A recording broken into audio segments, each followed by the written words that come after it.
guys, thank you so much for tuning in and clicking on this video. It's the latest on trend with your girl Biami. Big up yourself.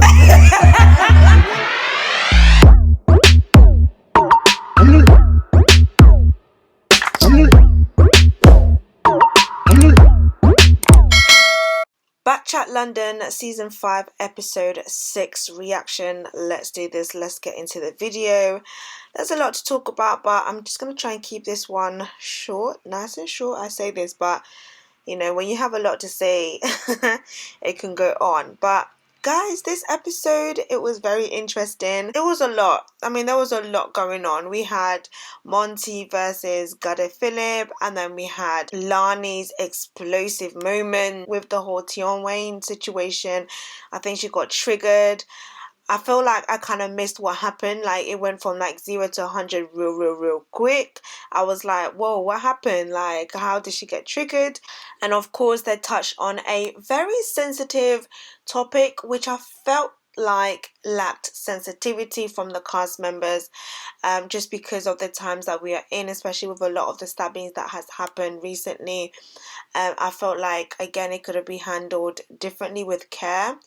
I mean, okay, let's have a look at the question. So, or the scenario was, I witnessed HFing in my area 4 days ago. One of my neighbors got stabbed and died on the scene. Thing is, I'm pretty sure the two killers went to my secondary school. Now there's a 5k reward. Should I come forward or not? I think this is something that, unfortunately, it's sad to say, it happens often, and with a lot of young people, especially who live in big cities, not just London, Manchester, Birmingham, those type of areas where it's gang related or there's a lot of knife crimes. It happens a lot.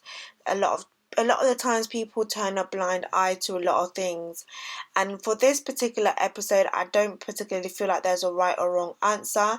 I think it depends on not just your morals, but also there's a lot of things that go into it. It's not just as easy as saying, you know, yes, 100% I would call the police, or I would, you know, I'll speak up, or I would just turn a blind eye. They made some very good points in terms of putting your family at risk, especially if it's your neighbor.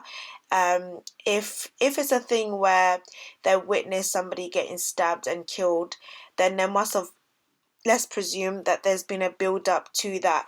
You know, somebody mentioned I think it was Guh Deh who mentioned the boy that got killed with the designer jacket. Even when that instant, those people that killed the boy must have known. I think it was a family business that they were selling designer jackets.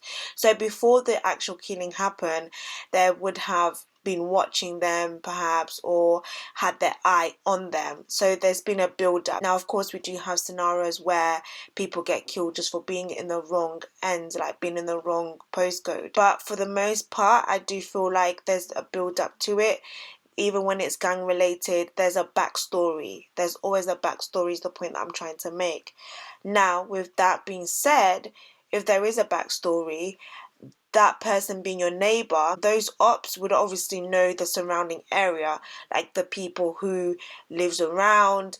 You know, they'll be coming into the area every now and again, just to kind of pre the area, if you get what I mean. So they might even have noticed you. They might have noticed where your window is. They might have noticed like you're going in and you're coming out and things like that. So for that reason, I can understand why people will feel fearful to speak out, because they will definitely know that it's someone in that area that has spoken out, and best believe they might come to your door to check and to make sure that it's not you, and it could spiral out of control. So I don't blame anybody for feeling like, I don't think I would want to put my family at risk. And on top of that, the scenario is that the person, the witness, says, I am pretty sure the two killers went to my secondary school. So if they went to your secondary school, they would definitely know your face. And also, you're not quite sure. Now, even taking away all of those factors, you witnessed a crime. Just on that basis, let me just put it out there, I'm the type of person, I always look out my window. Whenever I hear something, whenever I'm there peeping, I'm that peep. I am peeping, and let me tell you, I'm getting my camera out. And I've been in situations where I've heard altercations outside of my house, and I've called the police. I've been like, there is some disturbance happening outside of my house, and I'm giving descriptions, and I'm letting them know. Even there's been occasions where I've been walking down the road and I've seen somebody getting beat up, or I've seen a fight. I'm the type of person, I'm very reactive to situations like that, just because I just cannot watch somebody get beat up, and regardless to what they're getting beat up for, because I will never know. I don't know. But I just feel like, especially if I see 5 man on one or something, I'm calling the police, and I have done so in the past. I've called the police and I have been very scared, and that's just because my heart just convicts me. Like, I just feel like, oh my gosh, what if I just witnessed somebody die? Like, and I've never said anything. Now, with that being said, have I been scared? Yes, because there's been an occasion where I've called the police and I've thought to myself, oh my gosh, they've known that it's me, because I've kind of walked past them. So I get it, I get it on both sides. We've just had the incident in Hyde Park where the boy was getting shanked with a machete. A lot of people were videoing it. Did any of them call the police? Like, that's why I feel like this particular episode was kind of handled with lack of sensitivity, just because we've just seen and heard of so many current affairs and current situations that's happened, and I feel like they could have dealt with it with a lot more sensitivity, empathy, respect, and so forth and so on. This is something that goes on, and this is something that most likely goes on within our community, within the Black community, and I feel like speaking out is that part of a solution to improving the crime rate within our community, or is it more proven that not speaking out helps or benefits our community? And I think that's where we have to start elevating our thinking and start being like, right, okay, should we start speaking out? This is a very, very good conversation. It really could have been very insightful, because a lot of people may be in limbo, like, should I actually start speaking out? This is a type of debate, the type of conversation that we need the police to be involved, because the reason why a lot of people wouldn't want to speak out is because we feel like first of all, the police don't care about us. We feel like if we speak out, like, for example, I can't remember who mentioned it or who brought it up. Sometimes when you do speak out, it's not just that one call that you're gonna have with the police. You may have many encounters with the police, and sometimes you might feel like, I don't want the police to keep contacting me. I just want to say my piece and that's it. But is that going to be the case? No, it's not going to be the case. You might have to be a witness in court. Like, are you prepared to do that? You might have to show your face. Are you prepared to do that? They may have some way, somehow find who you are. So there is a lot of risk involved. And you're talking about somebody who is getting stabbed in your area, your neighbor. There's obviously some type of issue within that area anyway. So do you want to bring that to your doorstep? So I know from experience, when you do call the police, it's not just one time that they are contacting you, bro. They're going to be contacting you again. As in, do you keep wanting the police to keep calling you? They might even come to your door to speak to you. So when people are going to start seeing police come to your door, they're going to be wondering, why is police coming to your door? So obviously you're attracting attention to your doorstep. So that means that you could potentially be attracting those people, those killers, to your doorstep. So there's a lot of things to think about. And so for me, I personally don't feel like there is a right or wrong answer. I feel like the biggest issue here, what I was hearing from a lot of the cast members, was the fear factor, because there's the lack of protection from the police, and rightfully so. We recently heard the news of Sasha Johnson, who got shot in the head at a house party. Her mother was recently begging for witnesses to come forward. Why are they not coming forward? What's the reasoning behind that? I feel like this was the perfect episode and opportunity for us to address some of the issues that we do face within the Black community, within these specific areas. And this was really a time for, maybe the government or the system to hear really what the youth and what Black people have to say, how they feel about the police police, how we don't feel safe about speaking out. What's the procedure? Ask real questions, you know. This was a time for us to look in the mirror, be truthful, be honest about some of the things that we've witnessed, you know, really be raw about it. I think this could have been amazing opportunity, an opportunity that's really been missed. It's been overshadowed once again with all of the shouting and, you know, with people taking things personal, with Lani bringing Tion into the mix. It's kind of like there's a bigger picture, there's a bigger issue here.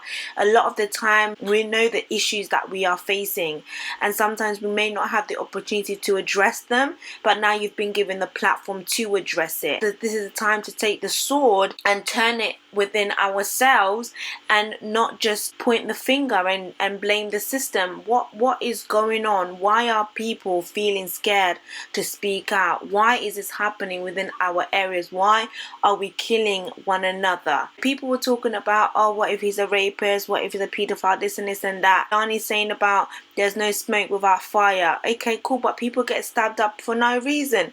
People get killed. Young boys get killed and stabbed. Are we being selective when we do want to call the police? That's one of the many comments that I was getting in my videos about Sasha Johnson. You know, she was talking about defunding the police, but yet this is the same police that we call when we need help. Like, let's actually address these issues. We just seen a young boy who got killed in Birmingham. Was he fanning smoke there? I don't know.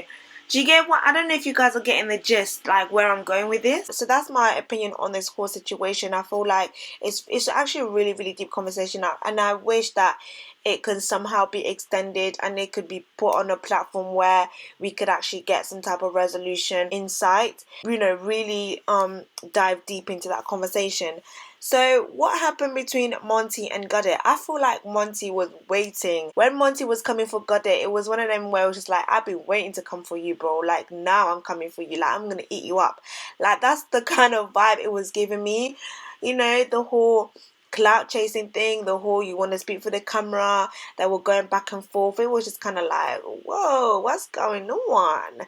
What's going on? This whole situation with Guh Deh and Monty, it kind of got explosive when Guh Deh was like, I'm not associated with gangbangers, or you lot must be associated with gangbangers, or something to do with being associated with gangbangers. And Monty really got triggered by that.